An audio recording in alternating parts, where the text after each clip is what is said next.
Now that I have your attention, do you love 2D animation? Do you have a sense of nostalgia for the action cartoons of the 80s, but with a modern twist? Would you support more diverse content? And do you long to see a series with a strong woman of color in a leading role? Then the Celflux Reluctant Heroes mini-series is a project for you. But first, let me tell you a story. In the mid-80s, I would run straight home after school to make sure I was sitting in front of the TV by a certain time, because at a certain time, the entire television screen would turn red. Anyone who knew anything about cartoons back in the 80s knew what came next.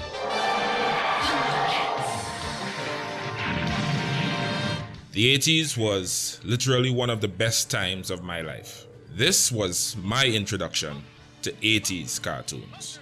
And it was during the 80s that I started saying to myself, boy, I wish I could do that someday. Not only that, but the 80s was when I discovered comic books. I dreamt about publishing my own comic book. Sadly, my dream was not realistic. I had to put it on the shelf. Fast forward to 2007, when I got married to my wonderful wife, Dixie Ann. The desire to publish my own comic never really left me. And with her help and encouragement, in 2014, we published the very first issue of Celflux. We've since published 3 issues and are currently working on our 4th. Celflux is a superhero sci-fi fantasy action adventure about how ordinary people reluctantly become heroes. The story focuses on Okira, an ordinary, kind-hearted priestess, and her journey as the leader of a group of antagonistic strangers. A powerful overseer called the High Counselor launches a destructive plan to conquer the realms of a planet called New Genesia. We follow this disjointed group led by Okira as they attempt to thwart the High Counselor's plans. The story is filled with lots of action, adventure, drama, a bit of comedy, and it has a diverse cast of characters. Since we published Celflux, it has made its rounds on the web. We've been featured by quite a few blogs and websites like Afropunk, Nubiamancy, Black Girl Nerds, Impulse Gamer, Black Science Fiction Society, and Jonathan Soul. Locally, we've been a part of the Boca Lit Fest, Trinidad and Tobago's premier annual literary festival, Anime Carib, the Caribbean's biggest and most prestigious animation festival, and we were part of the National Library's First Authors Appreciation Program. We were also fortunate enough to be one of the projects awarded a grant by the Film Company of Trinidad and Tobago. When we published Celflux, I wanted to do a trailer.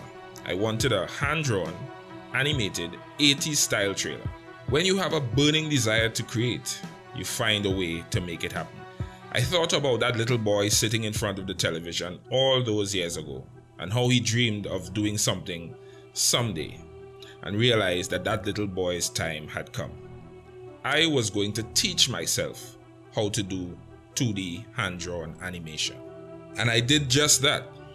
We released our first animated trailer in 2016. We got a really good response, and so much so that we decided to create an animated short. And that's why we're here on Indiegogo. Hi, my name is Demetria Bridges, and I get to be the voice of Okira. My name is Kate Sample, and I get to play Samantha in the Celflux short. Well. If it isn't the priestess. Foolish girl! You think you stand a chance? You've already lost. My name is Hector, and I am a voice actor, and I voice Indigo in Celflux. And my name is Manuel Benavides, and I play the role of Death. Hi, I'm Tracy Fow, and I get to play Sarah in Celflux. Hi, I'm Stephen Jared, and I've been asked by Everard to offer a couple of words about his project, Celflux. I play the part of Keeper Soldier.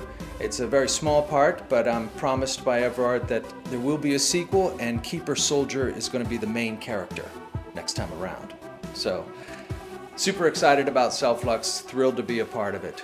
I look forward to you seeing it. I think now is the time for a project like Celflux for 2 main reasons. The first reason is 2D hand-drawn animation is experiencing what I like to call a renaissance. There are many people who miss 2D animation and are looking for that feeling of nostalgia that 2D gives. The second reason is an opportunity for diversity. Today we have an opportunity to create more diverse content that better reflects the world we live in today. All my life, I have been guided, encouraged, and supported by a strong black woman. First my mother, my sister, and today my wife. Okira represents that strong black woman with the maternal and matriarchal element that I have known all my life. So if you like our story, if it resonates with you, if you are a lover of 2D hand-drawn animation, if you are nostalgic about the awesome cartoons of the 80s and would like to support hand-drawn animation and help keep it alive and relevant, and if you support diverse content and think Celflux is a cool project, then we invite you to be part of this journey by backing us today. We have quite a few incentives for those who would like to back this project. One of our main incentives is a collector's DVD. We'll be putting together 3 20-minute episodes of a standalone series called Celflux Reluctant Heroes, The Secret Weapon. We will also have a making of feature showing how we created the animated short. We'll also have short interviews with the team behind the show, so you can get to meet the folks who worked on bringing Celflux to life. Also, everyone who purchases a copy of the Celflux Animated Short DVD will appear in the credits as a thank you to everyone who helped make this stream possible. So again, please back us and help us spread the word so that others can be a part of this journey. Dixian and I say thanks.